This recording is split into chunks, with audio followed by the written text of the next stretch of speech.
Quand j'ai regardé la plateforme à sa sortie en 2019, c'était assez flou. Déjà j'avais 15 ans, donc pas la même maturité, pas la même manière de voir les choses, mais en plus le film est, on peut le dire je pense, assez mystique. J'ai regardé l'épisode 2 il y a quelques jours, et c'est toujours assez flou. Mais malgré toutes les critiques sur le film, je pense qu'il y a beaucoup de choses à en tirer. Je vous rassure, pas besoin d'avoir vu le film, je vais tout vous raconter. Dans la plateforme, on est dans ce qu'ils appellent la fosse, une sorte de prison verticale avec énormément d'étages, et où sont enfermées 2 personnes par niveau.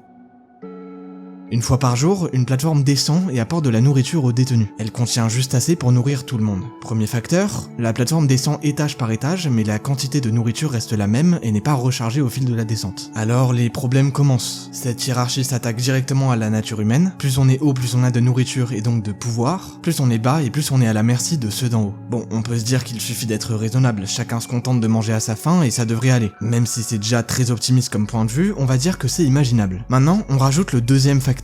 Tous les mois, les détenus sont endormis par un gaz et se réveillent à un nouvel étage complètement aléatoire. C'est là que la psychologie prend le dessus. Imaginez que vous veniez de passer un mois tout en bas, sans rien ou presque rien avaler, que vous avez réussi à survivre et vous réveillez parmi les premiers étages. Que feriez-vous? Vous seriez du genre raisonnable, à manger simplement un plat, assez pour vous nourrir et laisser le reste aux autres? Mais vous êtes passé à 2 doigts de la mort, ça fait un mois que vous crevez de faim. Et puis, si vous avez presque rien mangé le mois dernier, c'est parce que certains ont pris plus que ce dont ils avaient besoin. Encore pire, c'est la fin du mois, et vous savez pas où vous allez vous réveiller demain. Alors je vous le redemande, que feriez-vous?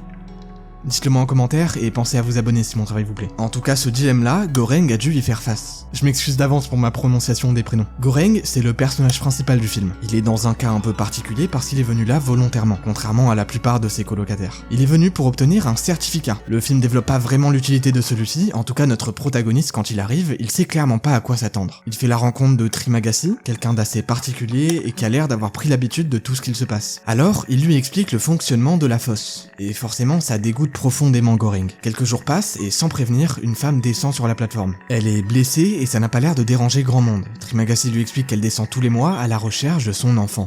Un enfant dans un tel lieu? Le mois suivant approche et nos compagnons se souhaitent bonne chance pour l'étage où ils vont atterrir.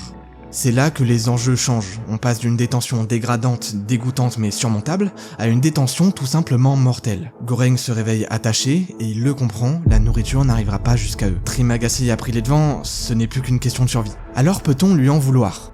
C'est vrai après tout, survivre sans manger pendant un mois, c'est possible. Mais si le mois prochain il se retrouve à un niveau similaire, il sera déjà trop affaibli, bien plus qu'un jeune homme comme notre personnage. Des jours passent, Trimagasi attend un maximum, mais finit par passer à l'action. Il attaque la jambe en premier, laissant un espoir de survie. Heureusement, la femme cherchant son enfant arrive à leur niveau, et Goreng ayant tenté de l'aider, elle choisit de le sauver. S'ensuit une scène qui montre ce qu'un homme lambda, détruit psychologiquement et physiquement, est capable de faire.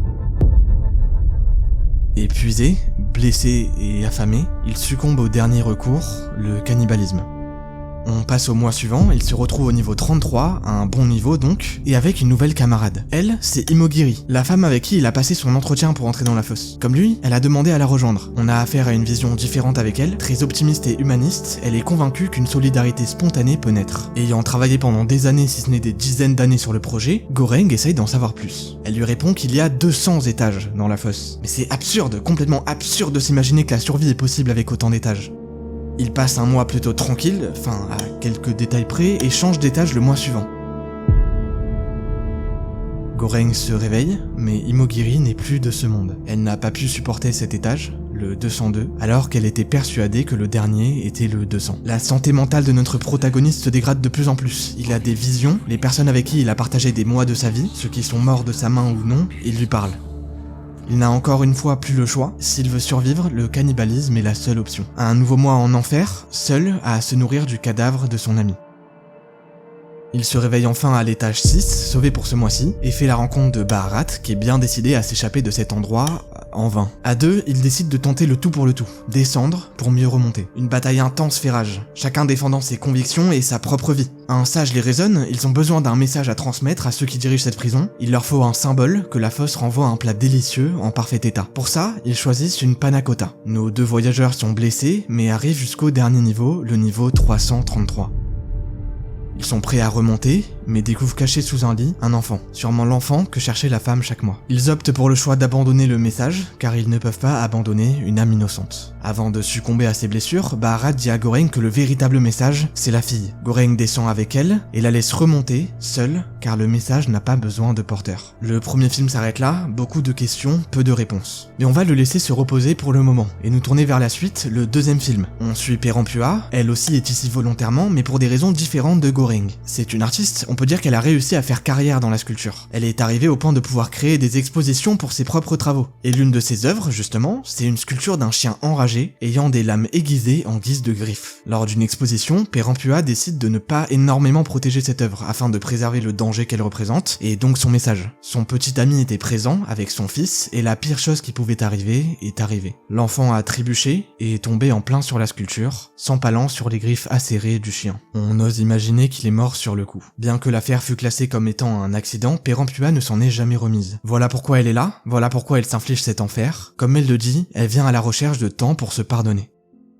Elle découvre donc la fosse, on constate une solidarité jamais vue auparavant, fébrile mais bien présente. Certains expliquent qu'ils ont instauré une règle, chacun mange uniquement le plat qu'il a choisi, à moins de l'échanger avec quelqu'un d'autre si ce dernier est d'accord. Le système compétitif dans lequel Goreng a lutté n'existe donc plus, et cette solidarité spontanée dont rêvait Imogiri s'est installée. Mais comment peut-elle persister? On le voit dès le début, il suffit qu'un seul maillon de la chaîne casse pour que toute la chaîne ne se désintègre. Les loyalistes, comme ils se font appeler, expliquent qu'ils tirent cette loi d'un messie. Il y a très longtemps, un homme aurait survécu un mois entier sans rien manger dans un des niveaux les plus bas et aurait atterri dans un étage similaire juste après. Il aurait donc découpé la viande de ses propres muscles pour se nourrir et nourrir ceux dans le besoin. Depuis, les loyalistes propagent la loi pour tenter de répartir équitablement la nourriture. À ce moment-là, je me suis rendu compte, comme tout le monde je pense, que cette histoire pouvait représenter Goreng et aurait été déformée au fil du temps. Mais pour que cette loi ait l'effet escompté, tout le monde doit s'y plier. Et pour ça, ils ont mis en place des punitions envers quiconque ne la respecte pas. Perampua est donc plongé au cœur d'une fosse en apparence juste, mais violente. Je vous ai pas encore présenté son compagnon d'ailleurs. Zamyatin, un homme au physique particulier. Il se présente comme quelqu'un de dangereux, avec un attrait pour la pyromanie, ayant tenté de brûler la maison de ses parents alors qu'ils étaient à l'intérieur. Voilà pourquoi il a été envoyé ici. Mais au fil des discussions, au fil des scènes, on voit sa vraie personnalité se dessiner. C'est un lâche. Il supplie pour qu'on ne lui fasse pas de mal, et provoque les personnes sans défense uniquement. Il réclame sa pizza jusqu'à piquer des crises de nerfs et ne rien écouter s'il ne l'a pas. Il se rase entièrement le corps tous les jours comme si le moindre poil était un problème. Et il ment en permanence, tente de tourner les choses à son avantage. Mais je le ressens pas comme de la manipulation, ses mensonges sont maladroits, et il ne sait plus où se mettre quand ils sont révélés. En réalité, Zamyatin, c'est un homme ayant gardé un âge mental d'enfant. Et le seul moment où il fera face à la vérité, c'est quand il mettra fin à ses jours, en demandant à Perampua de dire à ses enfants qu'il les a toujours aimés, et qu'au moins sa fin n'aura pas été un mensonge.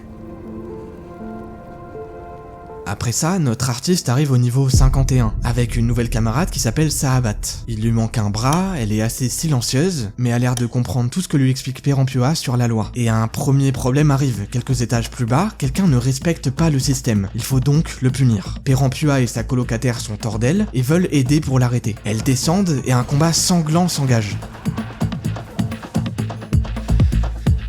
Mais notre héroïne finit par l'épargner. Bien sûr qu'il a commis des actes horribles, il a tué des gens, mais il le dit lui-même, ça fait plus d'1 an et demi qu'il est enfermé ici. Il a mangé plus que ce qu'il devait pour tenter de reprendre des forces et de survivre. C'est après ça qu'on se rend compte que Sahabat ne vient pas d'arriver dans la fosse, et elle raconte comment elle a perdu son bras à cause de Dagin Babi.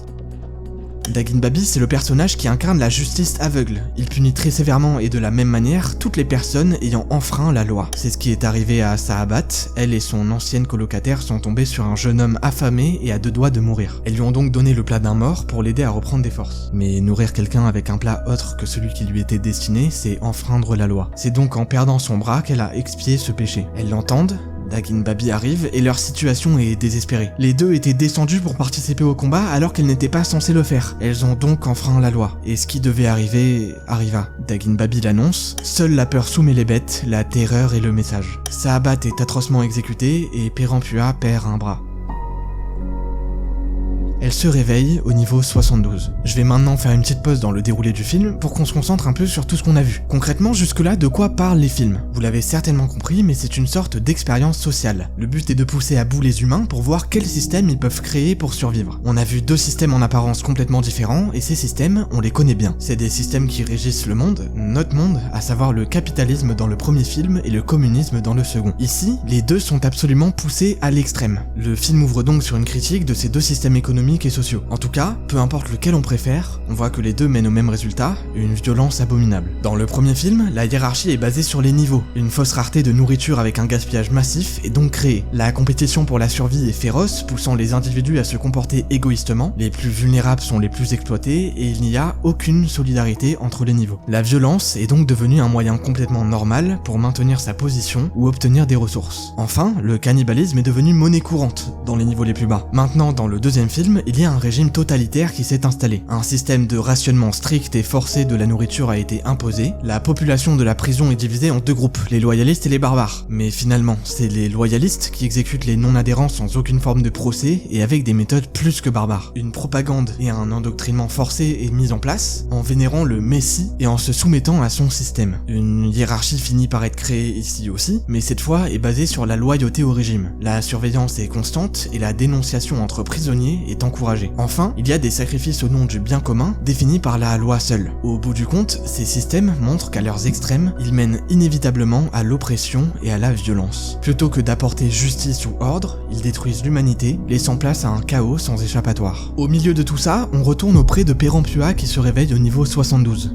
Je crois reconnaître quelqu'un, et je rêve pas, c'est bien Trimagasi, mais il était censé être mort lors du premier film, et c'est là que tout se remet en ordre. Ce que l'on voit ici, c'est l'arrivée de Trimagasi dans la fosse. Le film n'est donc pas une suite comme je le pensais, la plateforme 2 est un préquel du premier. Et ça change beaucoup de choses. Ça veut dire que tout ce qu'il s'est passé avec Goreng n'est pas encore arrivé, et donc que le Messie n'est pas Goreng. Perampua est détruite physiquement, psychologiquement, et compte bien se venger. La première chose qu'elle dit à Trimagasi, c'est de ne parler ni à ceux d'en haut, ni à ceux d'en bas. Elle emprunte le couteau de son compagnon, et descend sur la plateforme avec lui. Elle est déterminée à se battre et s'échapper, et pour ça, elle forme un groupe anti-loyaliste. Sahabat lui avait dit que la solution pour s'échapper, c'était de paraître morte lorsque le changement de niveau arrive, et que pour ça, il fallait trouver le chien. Et justement, le chien, elle l'a trouvé, et c'est un tableau. Une grande fête s'organise chez les rebelles. On peut voir comment était Trimagasi avant le premier film, et on se rend compte qu'il a globalement menti sur toute la ligne. Les loyalistes se sont eux aussi regroupés, et ont opté pour la stratégie d'affamer les rebelles en empêchant la nourriture d'arriver jusqu'à eux. Et pour ça, ils sont prêts à condamner tous les gens en dessous des rebelles, qu'ils considéreront comme des victimes collatérales pour le bien commun. Trimagasi s'avance et propose une solution, et si ils descendaient et mangeaient tous les loyalistes en dessous d'eux. Alors, c'est ce qu'ils ont fait.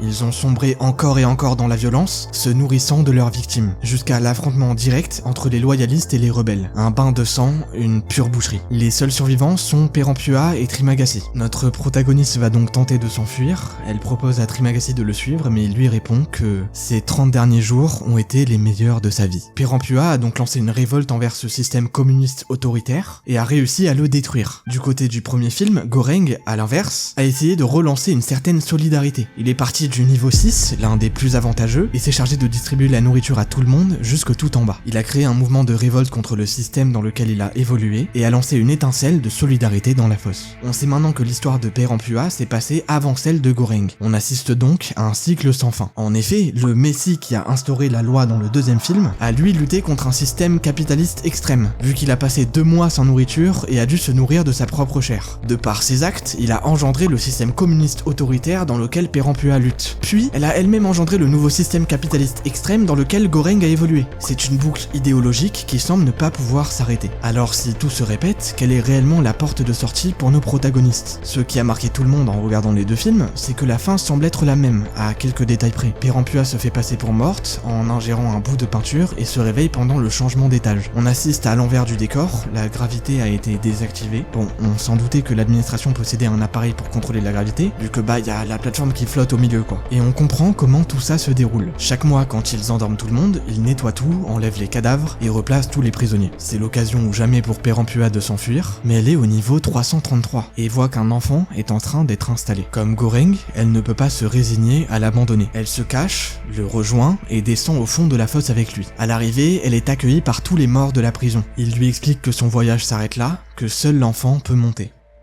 Beaucoup ont détesté cette fin, qui ne répond pas à nos questions, et ont appelé ça du recyclage. Mais je dois avouer que quand je l'ai vu, c'est pas ça qui m'est venu. J'ai eu le sentiment que cette porte de sortie, elle était là. En effet, tous les survivants ont commis des choses atroces, que ce soit avant ou dans la fosse. Alors méritent-ils d'être pardonnés?